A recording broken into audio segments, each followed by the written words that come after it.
Doctor बहू Priyanka doctor की पढ़ाई कर रही थी, लेकिन उनकी सास कोकिला को उनका पढ़ाई करना बिल्कुल पसंद नहीं था और वह जानबूझकर उन्हें घर के कामों में उलझाए रखती थी। प्रियंका के घर उनकी सहेली आती है। नमस्ते आंटी, प्रियंका घर पर है क्या? सास क्यों, कौन है तू और तुझे क्या काम है मेरी बहू से? जी मैं उनकी सहेली नीलम हूँ। कल उसका एग्ज़ाम है ना, और उसने मुझसे कुछ किताबें पढ़ने के लिए मंगाई थी, वही देने आई हूँ। अच्छा तू है नीलम जो सारा दिन फ़ोन पर मेरी बहू के कान भरती रहती है।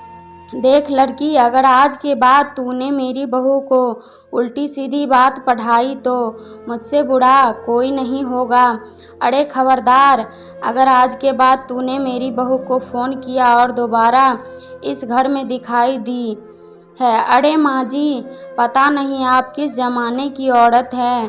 मैं तो सिर्फ आपकी बहू की मदद करना चाहती थी, लेकिन क्या करे, बेचारी की किस्मत ही टूटी है, उसे आप जैसी सास मिली है। ठीक है, जाती हूँ मैं। बढ़िया आई मुझे भाषण देने वाली, तेरी जैसी बहुत देखी है मैंने। शाम को प्रियंका अपने पति के साथ घर आती है। प्रियंका, माँ जी, मेरी बहन नीलम घर पर आई थी क्या? माँ जी बोली, अरे बड़ी बदतमीज़ है तेरी सहेली, औरों से बात करने का ढंग भी नहीं है। उसे तो मैंने बड़े बड़े ताने सुनाकर भगा दिया। डॉक्टर बहू, अरे भगवान, अब क्या होगा? कल मेरा एग्ज़ाम है। सास कोकिला, अरे तेरी यह बेकार की पढ़ाई में क्या रखा है? बड़ी आई डॉक्टर बनने, चुपचाप घर के कामों में ध्यान दे। सास कोकिला, कल मेरी कुछ सहेली घर पर आ रही है, इनकी खातिरदारी में कोई कमी नहीं रहनी चाहिए। बहू, जी माँ जी। प्रियंका के साथ मुंह फुलाकर वहां से चली गई। अगले दिन का पूरा समय प्रियंका का सास की सहेलियों की खातिरदारी में और घर के काम में बीत जाता है और प्रियंका एग्ज़ाम नहीं दे पाती है। उस रात प्रियंका अपने पति करण को सारी बात बताती है। करण, अब क्या बोलूँ, यह माँ भी न, कोई बात नहीं, और तुम अपना मुंह ठीक कर लो। अगली बार अच्छे से ठीक से पढ़ाई करना। भारती। कुछ दिनों के बाद बाहर से आवाज़ आती है, अरे कोकिला बहन है, घर में प्रियंका है। कोकिला, क्या हुआ भारती, तू इस तरह लंगड़ा क्यों रही है? भारती, अरे क्या बताऊं कोकिला बहन, सीढ़ियाँ उतरते वक्त मेरा पैर फिसल गया और पैर में सूजन आ गई, इसीलिए तेरी बहू से दवा पानी कराने आई हूँ। कोकिला, मेरी समझ में नहीं आता, लोग छोटी छोटी बातों को लेकर डॉक्टर के पास क्यों जाते हैं? अरे तेरा पैर मुड़ गया है ना, बस ला, अभी तेरे पैर को मैं ठीक कर देती हूँ। दिखा तेरा पैर। कोकिला भारती का पैर पकड़कर जोर से खींचती है। भारती मर गई रे, ऐसा बोलकर जोर से चीखती है। कोकिला, अरे क्या हुआ, आराम मिला? भारती, एक तो मेरा पैर पहले से मचका हुआ था, कहीं ऐसा न हो कि ज़्यादा मचकोड़ हो जावे। रहने दे तू, अब मैं चलती हूँ। और वो चली जाती है। थोड़ी देर बाद प्रियंका घर आती है। माँ जी, अरे कहाँ मर गई थी सुबह से?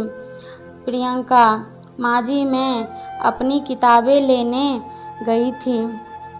प्रियंका अपने कमरे में चली जाती है और माँ जी, अच्छा, इन किताबों ने इनका दिमाग खराब कर रखा है।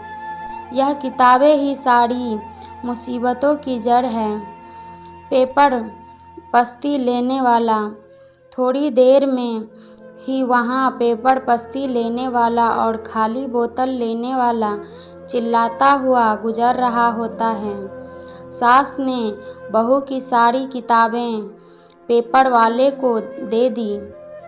पेपर वाला बोला, यह तो सब अंग्रेजी में लिखा हुआ है, बहुत महंगी किताबें हैं। कोकिला बहन बोली, तो लेकर जाता है कि नहीं? वैसे पेपर वाला सब किताबें लेकर चला जाता है। प्रियंका को जब इस बात का पता चलता है तो वह बहुत दुखी होती है और अपनी पढ़ाई पूरी करने के लिए लाइब्रेरी में पढ़ने के लिए जाने लगती है। कुछ दिनों के बाद सास कहती है, अरे मर गई रे बाप रे। सास को बहुत दर्द हो रहा होता है और वह चीखने लगती है। उसको सहा नहीं जाता। माँ की तबीयत बिगड़ गई। बेटा करण, क्या हुआ माँ? तुम्हारी तबीयत बिगड़ती जा रही है। वह बंगाली बाबा की दवाई नहीं लाई? माँ कोकिला, अरे नाम मत ले उस ठगी का, वह खुद का उपचार ही नहीं कर सकता, मेरा क्या खाक करेगा।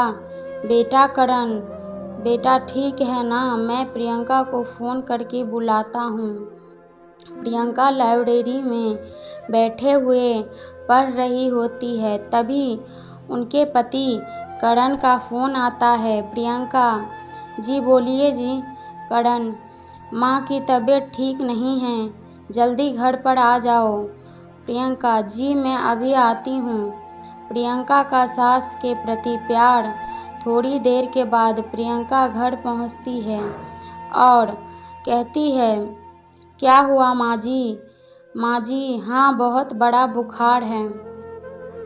प्रियंका, फिक्र ना करो माँ जी, आप मुझे एक बार चेकअप करने दीजिए, सब ठीक हो जाएगा। माँ जी, अच्छा ठीक है बहू, जैसी तेरी मर्जी। प्रियंका कोकिला का चेकअप करती है। फिक्र ना करें माँ जी, आपकी बीमारी समय रहते पता चल गई है, ठीक हो जाएंगी। अगर थोड़े दिन गुजर जाते तो इन्फेक्शन ज़्यादा फैल जाता और लेने के देने पड़ जाते। प्रियंका अपनी सास को एक इंजेक्शन लगा देती है और कुछ खुद दवाइयाँ खाने के लिए दे देती है। प्रियंका, अब आप एकदम ठीक हो जाएंगी। कुछ दिनों के बाद कोकिला पूरी तरह ठीक हो जाती है। अपनी बहू के साथ किए गए बुरे बर्ताव से कोकिला को बहुत पछतावा और शर्मिंदगी महसूस होता है। वह अपनी गलती का पश्चाताप करने के लिए अपनी बहू को उसकी किताबें लाकर देती है। सास कोकिला, मुझे माफ़ कर दे बहू, अगर तू सही वक्त पर मेरा इलाज नहीं करती तो पता नहीं क्या होता। माँ जी, आप एक ऐसी बातें कर रही हैं। मैंने जो किया वह तो बहू होने के नाते मेरा फ़र्ज था। अगर आपको यह सास बहू की कहानी पसंद आए तो वीडियो को लाइक, चैनल को सब्सक्राइब ज़रूर करें। वीडियो को लास्ट तक देखने के लिए धन्यवाद।